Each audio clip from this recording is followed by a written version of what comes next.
Hello, everybody. Welcome back to the NBA Front Office Show. Plenty going on around the world of the NBA today. I'm Trevor Lane. You can find me on Twitter at Trevor_Lane, joined by Keith Smith at Keith Smith NBA. Keith, we continue to count down to the World Cup, just days away.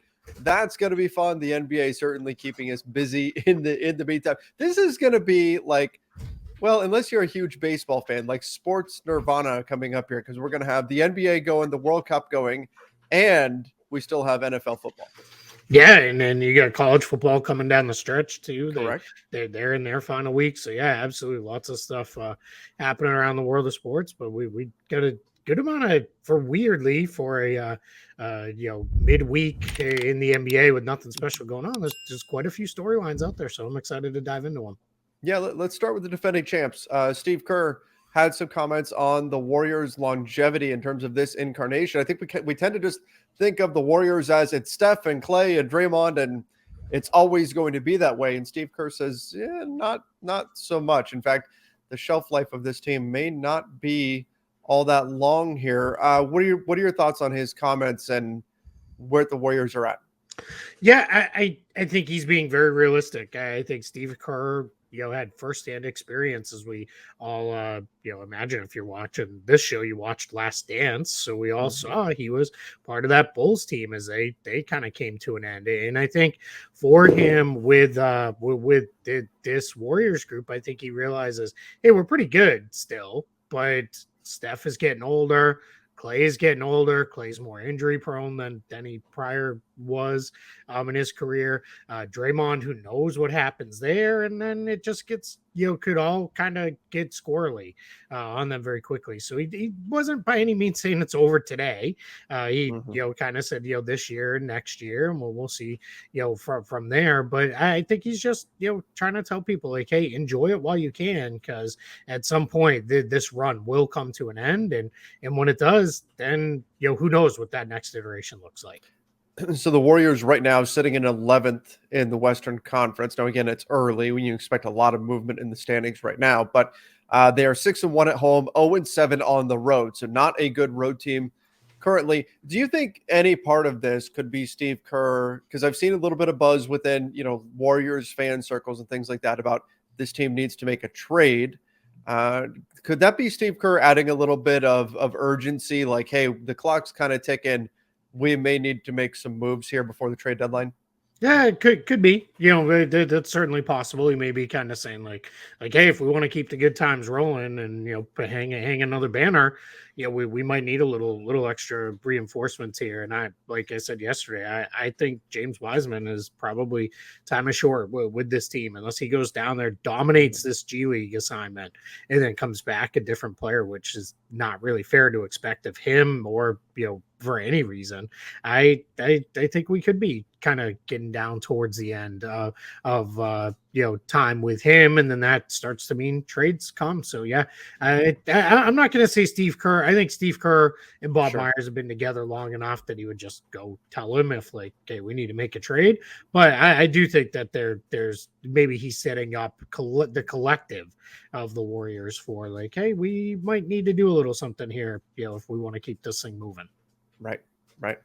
All right, Keith, I need to gleefully dust something off here. Fire!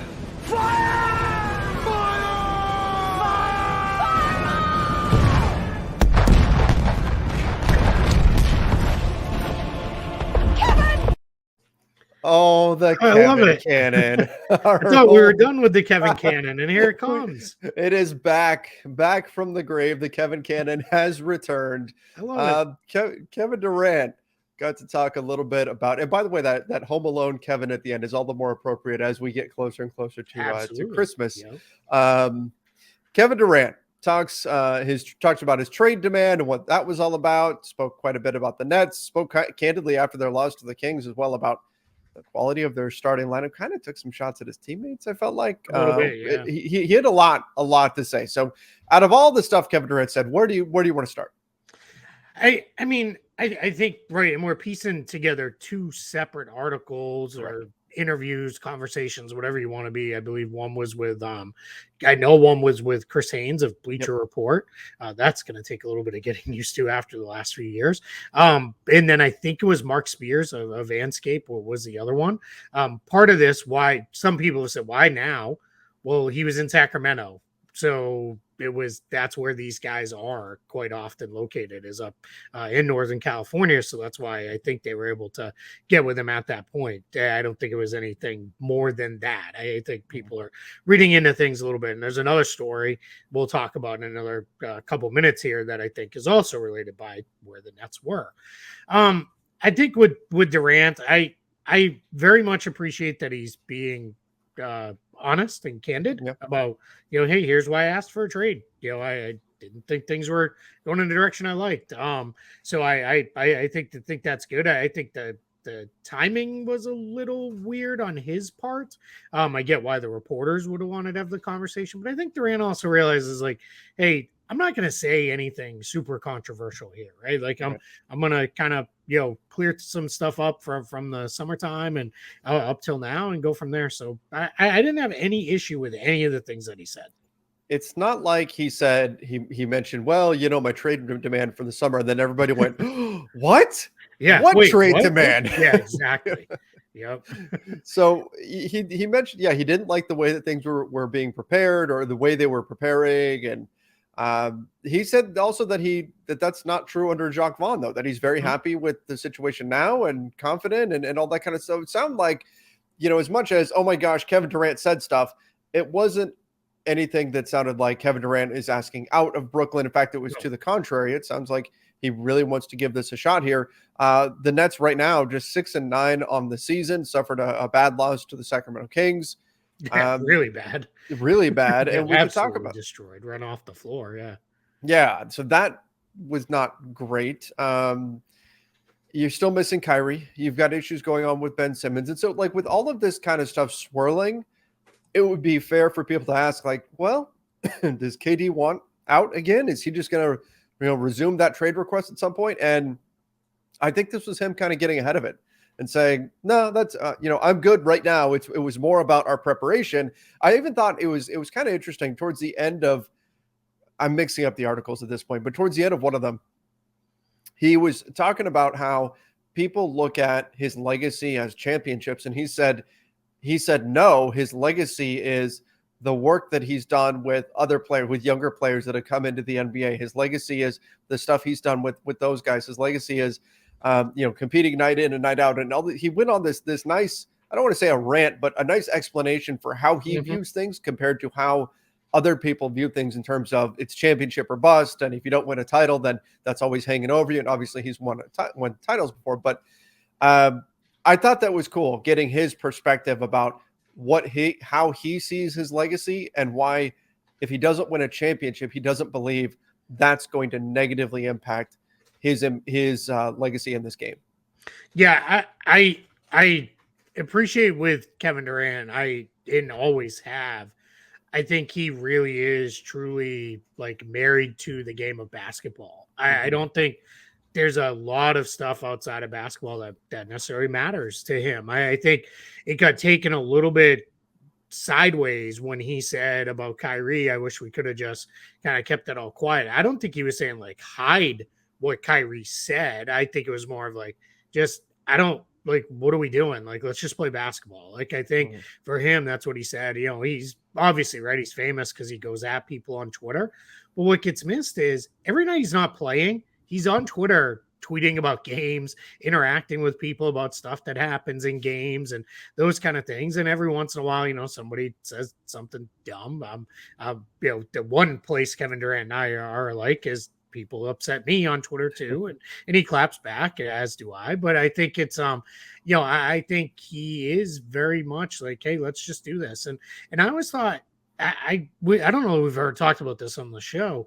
I always thought it was very unfair, the criticism he got about going to the Warriors, when we live in the rings culture, right? Of like, you got to win a ring or it doesn't matter, right? Yeah, and it turns into, right, otherwise you become Charles Barkley, one of the best players ever, never won a title. Well, if you want to remove that last part, I don't fault the player for going to do it, right? And he didn't do it as a, catching on, in year 20 of my career, and I'm just riding the bench, on a really good team. I mean, he was a huge part of it. And I always thought that was a little silly. I think, then it becomes, for me, the conversation turned into, so you wanted him to win a title in the way you wanted him to win the title. Like you want to erase that, but not, by going to the Warriors and, whatever. I mean, if we're going to judge these guys on how many rings did you win, well, then go get them however you can get them. But back to all this, I thought, where I'll circle back around to my initial part of this point, was he said the trade request was just about basketball. That's all it was about. It was like, I didn't like where we're going. Roster wise, I thought everything was kind of going sideways, and I wanted out. I think he wants to be where he wants to be. And then he was very clear with Mark Spears of, I love the people who are here now. Like, I like where we're at now. I like what we've done, to add people. He's obviously, between both pieces, made it clear he's happy with Jacques Vaughn. So, we'll see if that continues, if things keep not going great on the court and they're not winning as much. But Sure. for now, I think, I think he really is, in a good place basketball wise. Yeah, I think what he said takes some pressure off of the Nets organization from, because that was the question. Every time they lose, is that going to be it? Is Kevin Durant going to ask for a trade now? And him saying all of this stuff pushes back and kind of just, it takes, even if they weren't feeling that burden internally, it takes the external pressure of always being asked that question. It does a little bit to remove that. Yeah, absolutely. Hey, one thing, because I don't think we put it on the show, and I only just saw this on the Kyrie Irving front. Woj said earlier today that he has made progress on that list of things the Nets gave him to do. And basically, he said, I think when the Nets get off this road trip, head back east, you'll start to see more of a timetable for him to return. And that's kind of been the assumption I've had, is it's always hard, whether it's this situation or a player coming back from injury, to reintegrate a guy who hasn't been with the team while they're in the middle of a road trip.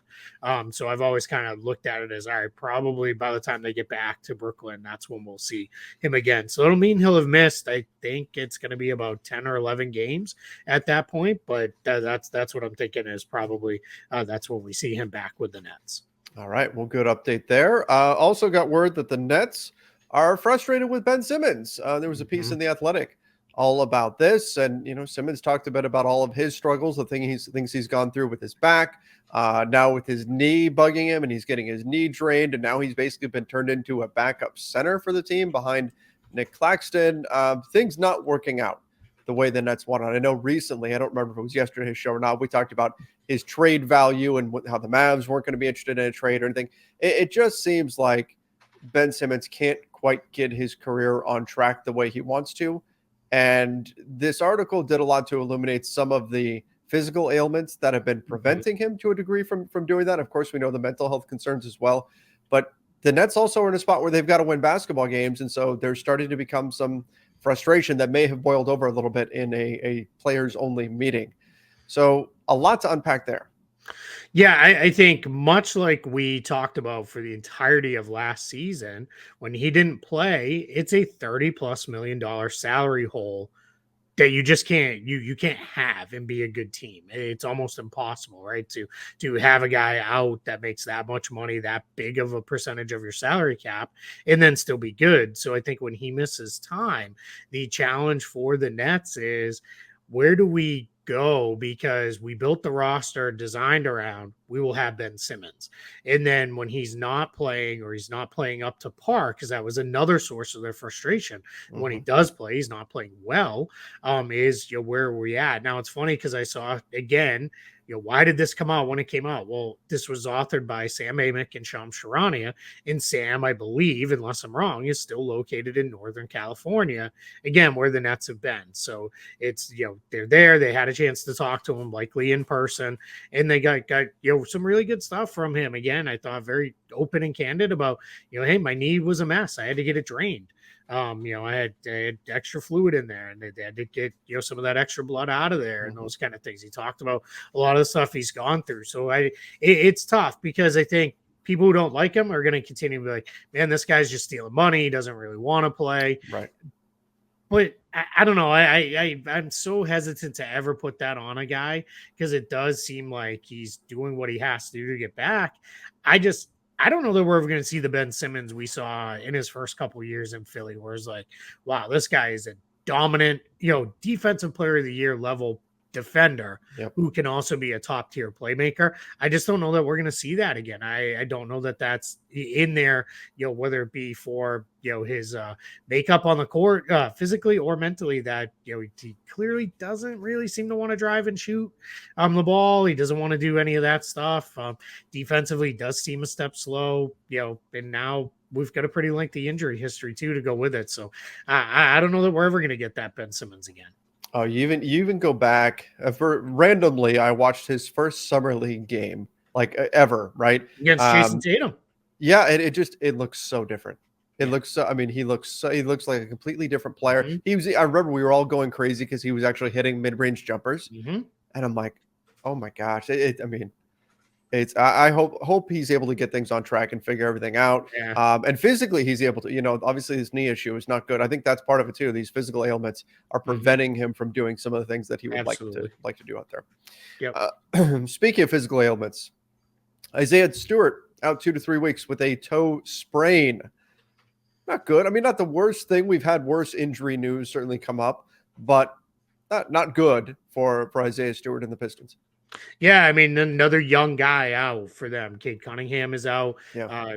Probably at least another couple of games with his injury situation. Now you've got Stewart out.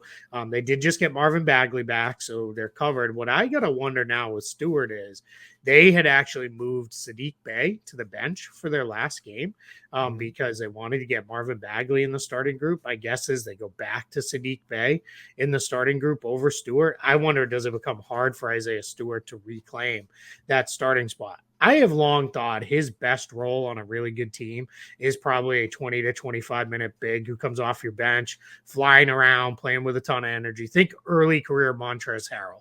Sure. Right. Just, really out there. And it just becomes one of those guys where it's like, man, we can't keep this guy off the boards. He's just everywhere.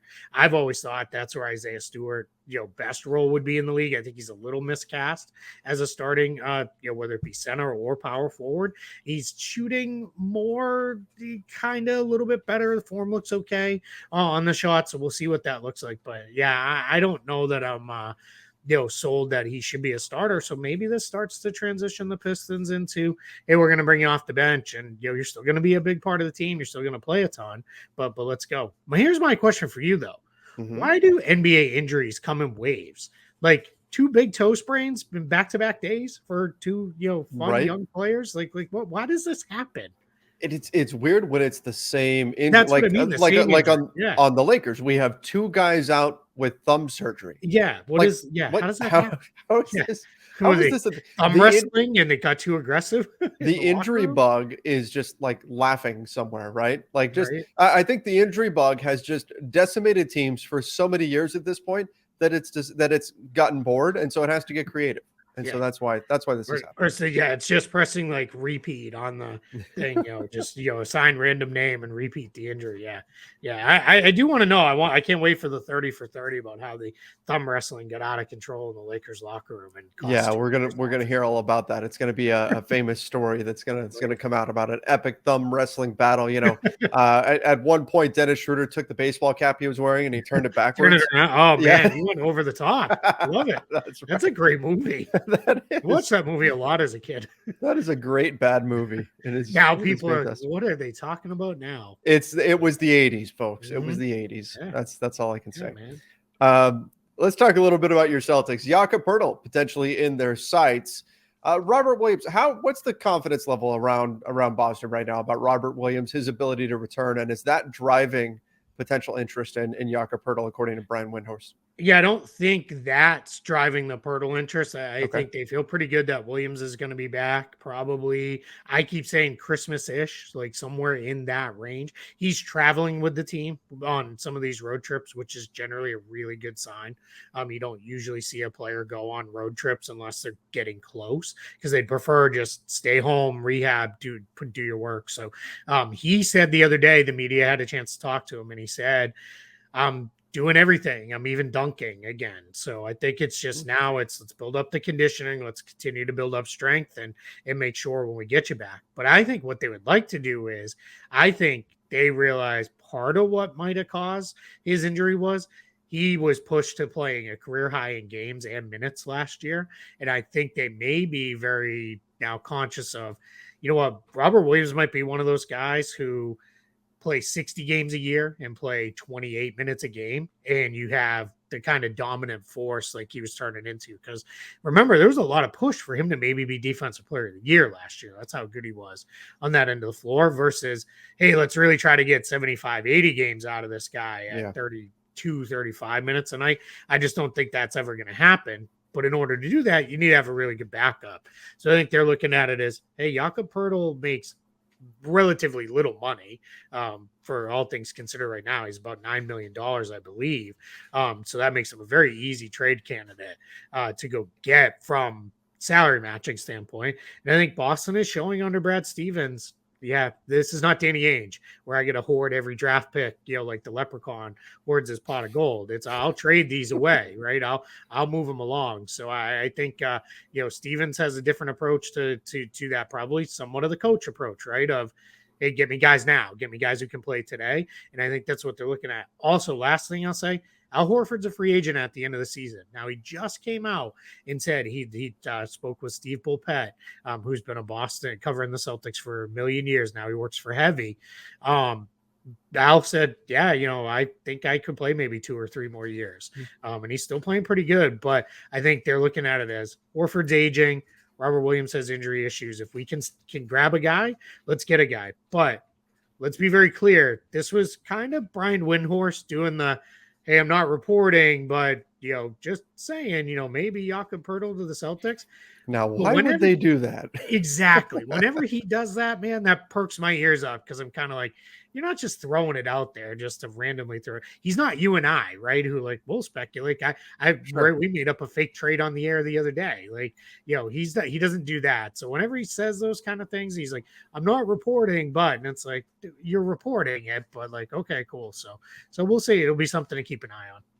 Keith, the mental image I had of Danny Ainge hoarding over these draft. I had Danny Ainge doing Willem Dafoe's Green Goblin smile, Nice. like clutching his hands together over this black cauldron of draft picks and just cackling maniacally. And that's I don't know how close to accurate it is, but sometimes it feels that way.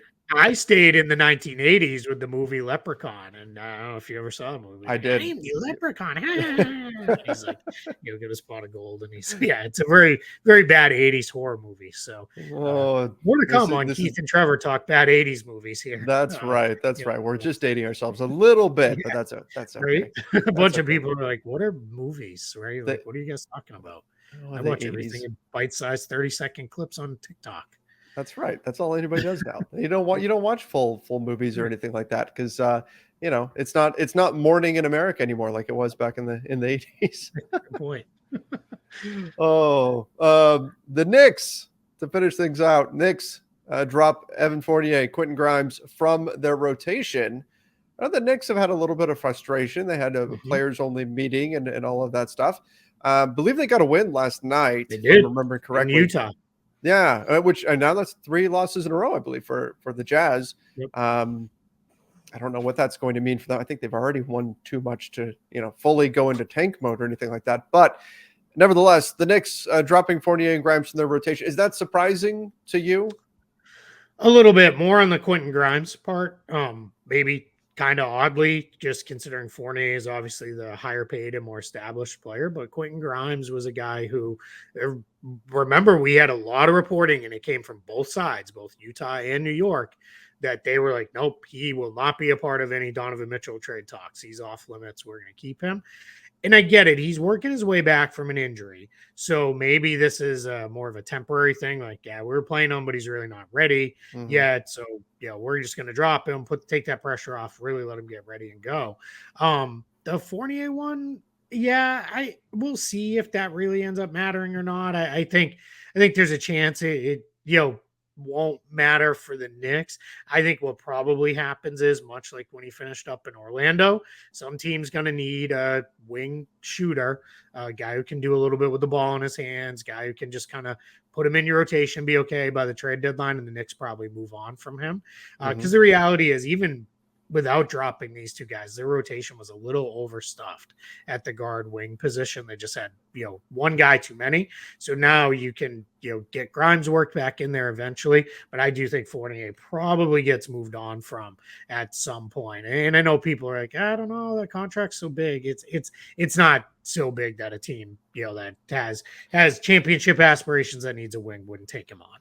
Yeah, I mean, it would be there. It could be easier to move, but it's not impossible either to move that deal if they decide to. Particularly if he's shooting well from the outside, that's gonna only help to further increase his value. Yeah, and that's the thing. I mean, he still is. He slumped a little bit this year, but he got removed from the starting group. They went with Cam Reddish, which has proven to be the right call. Reddish is playing the best basketball he's ever played in the NBA. But Fournier, he's got 18 million this year, 18.8 million the year after. But that last year, it's 19 million, but it's a team option. So you're really talking. He's got 18 and 18. 0.8 next year. So you're in a position where you can really get off that deal very easily if you need to, if you're the Knicks. And again, some team come February is gonna need wing depth. It's one of the things we know every year. Teams are wings that can shoot, and Fournier can at least do that. So I think the Knicks have every opportunity to move him if they want to. And we'll see. They're not going to get a great return. It'll probably be kind of like what Boston gave up, a couple seconds. Maybe you could get a semi-interesting young player in there, and you'll probably have to take back a contract that's big but expiring or something like that. But yeah, I think there's a chance we see him get moved on from. All right. Well, I think that about does it for today's show. Appreciate everybody joining us. Make sure you do subscribe to the YouTube channel here. And if you're listening to the podcast version of this show, make sure that you are following us on Apple Podcasts. Give us that 5-star rating and review. Until next time, everybody. See ya and stay safe.